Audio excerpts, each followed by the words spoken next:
Hello guys, আরেকটি mini ব্লগে তোমাদের সবাইকে ওয়েলকাম করছি। সকালবেলা ঘুম থেকে উঠতে অনেকটা লেট হয়ে গেছে। ওঠার পরে দেখলাম যে গৌতম নিয়ে এসছে বুচুটি মাছ। তোমরা এই মাছটাকে কি বলো বলবে তো? একটু ট্যাংরা মাছের মতো দেখতে।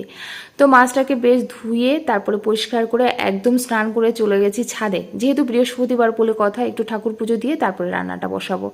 তো বেশ ফুলও ফুটেছিল আজকে। আর এই যে দেখো, ফাইনালি কিন্তু আমি ঠাকুর পুজো দিয়ে এখান থেকে বেরিয়ে এসেছি। আর আজকে রান্না হয়েছিল ওই বুচুটি মাছ, কি দিয়ে বলো তো, বরবটি আলু দিয়ে একটা ঝোল, মাখা মাখা ঝোল টাইপের।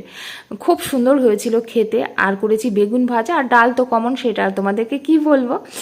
আর এই যে দেখো, ফাইনালি কিন্তু আমরা খাবারগুলোও বেরিয়ে নিচ্ছি সবার জন্য। প্রথমে ছোট মেয়েকে দিচ্ছি, কারণ তার তো পরীক্ষা, সে পড়তে বসবে, তাই তার খাবারটাই আগে বেড়েছি। আমার মেয়ে আবার লঙ্কা খেতেও শিখেছে, বললো মা ভাতটা একটু লঙ্কা দিয়ে মেখে দাও। তো তাকে ভাতটা লঙ্কা দিয়ে মেখে দিলাম। তো এই ছিল আমাদের আজকের দুপুরের খাবার দাবার। তো কেমন লাগলো অবশ্যই জানিও, বড় ব্লগ দেওয়া আছে, দেখে নিও।